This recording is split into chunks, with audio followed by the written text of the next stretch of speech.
Solana is a blockchain platform designed with the goal of hosting decentralized and scalable applications. The Solana architecture aims to demonstrate a set of software algorithms.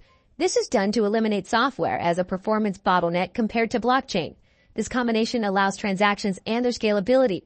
The Solana mechanism satisfies the three main ideal attributes of a blockchain, as this type of cryptography is 1. Scalable, 2. Secure, and 3. Decentralized. Due to its unique blockchain design and ultra-fast transaction speeds, Solana, SOL, has become a major player in the cryptocurrency market. Having surpassed the market value of some well-known cryptocurrencies, SOL has established itself as a leading coin, attracting the interest of analysts and investors. In today's video, we will tell you about Raoul Pal's view on Solana, as he thinks that this is the coin that people should not miss in 2024.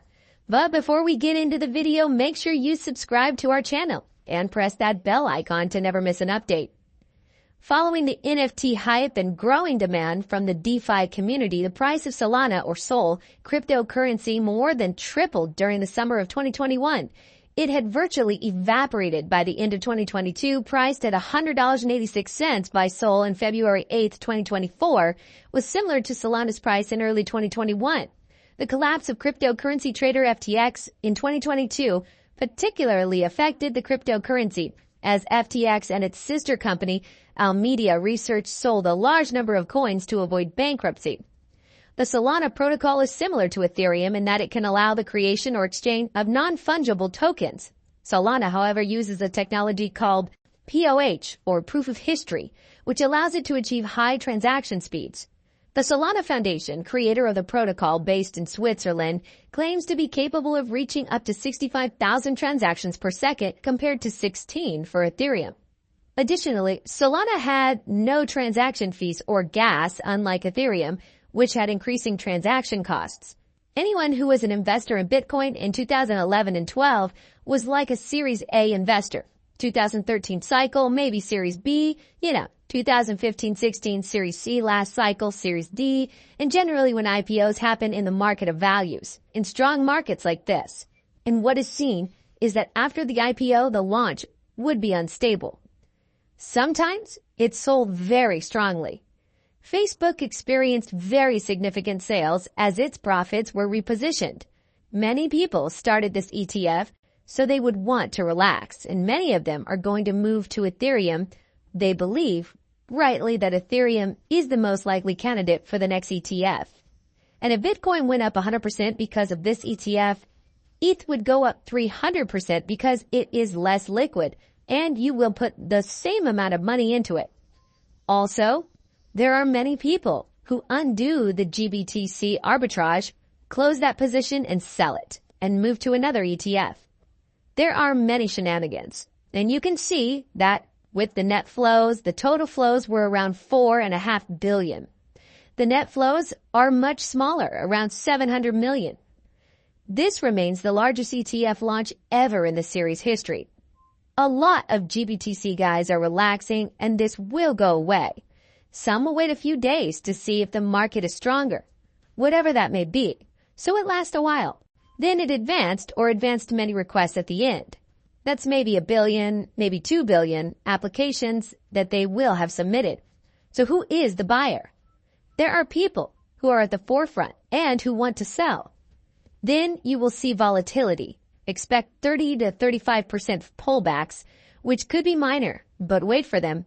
And this often happens when that 61.8% Fibonacci level is reached in the first leg of the bull run. It often corrects sharply. You remove the people, you remove the leverage, and then the real race begins. And the real race is the race to unprecedented heights and beyond. It usually begins around the halfway point. But this ETF will attract people because the markets have been strong. Last year, cryptocurrencies Bitcoin itself accounted for 160%. This does not go unnoticed, considering that even the Nasdaq managed to reach 50%. So it's like 3 times the Nasdaq. But let's start with RAAs, investment advisors and financial advisors. Solana is the favorite horse in the big race. The first phase is always the outperformance of Bitcoin. Next comes Ethereum. This is the point in the cycle where global liquidity increases. And when global liquidity increases and a catalyst like Ethereum ETF is in place, it will begin to gain momentum. It will continue to increase over time. And I think ETH massively outperforms Bitcoin for the rest of this cycle. So that's the type of flow. Bitcoin, ETH, Solana, with Solana on top of the pie. The other way to look at it is the idea of the IPO. All right. This gives us an idea of how these things are exchanged in context. But in reality, it is a commercial agreement between fiat world and crypto land. And it is a business deal because the capital flowing into crypto land is not a permanent residence. They are not immigrants. If you remember correctly, GDP growth is population growth plus productivity growth plus debt growth. This is not a population growth that is happening in the land of cryptocurrencies. They have to be new wallets and actual self-custody or crypto exchanges and everything else. This is a trade deal to allow TradeFi Land, RAA in Cincinnati, to get his clients across into this new world that has higher rates of return. That's why it's really interesting if we think about it in economic terms. These are savings. This is a crypto land digital economy that has other states, Bitcoin, Ethereum, Solana, you name it. Then it becomes very interesting. Things, whether it's Polkadot or Quant, or a bunch of those things enable chain link interoperability. We have trade deals, which are hot money flows that look for opportunities within a country, i.e. the ETF. We have a monetary system and interest rate systems which correspond to returns. We have a monetary system. You can call it Bitcoin. You can even call it ETH collateral in the system because it is used to borrow and borrow. We have asset markets, which are like NFTs. And there is much more. This is a new digital economy, an emerging market and the fastest growing market we have ever seen. When currency is devalued, only valuable things retain value. Fixed assets, i.e. art, cryptocurrencies, stocks, high-end real estate, that sort of thing.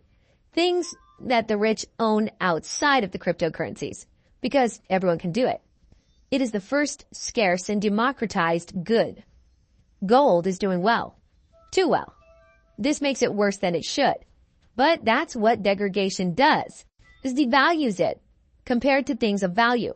Unfortunately, as humans, we have no value. Our salaries do not increase at the same rate as debt monetization.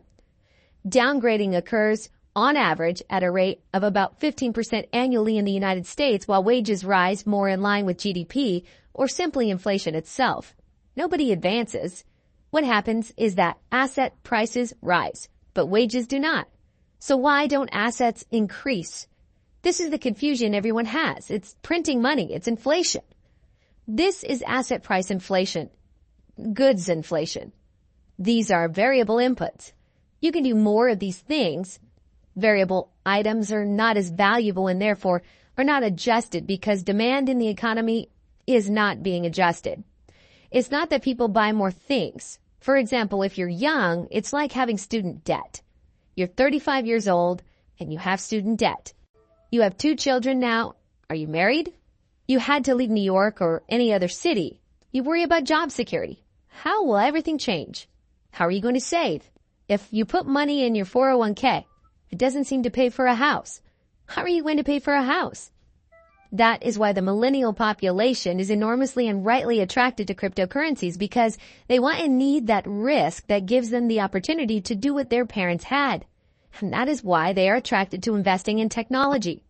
And even in options investing, if you're investing the standard way in your 401k with your discretionary side, you're trying to get ahead by taking them, and that's a pretty solid investing strategy. Tesla is the stock for 2024. We need to ignore all the noise around Elon Musk. This company sells more electric cars and is more advanced in autonomous driving, more advanced in robotics, and more advanced in AI than any company in the world, especially in this space. Therefore, they better represent exponential age. So everything involving Musk is a sideshow. That's all for today. Let us know your views in the comments section below, and don't forget to like this video before leaving. Thanks.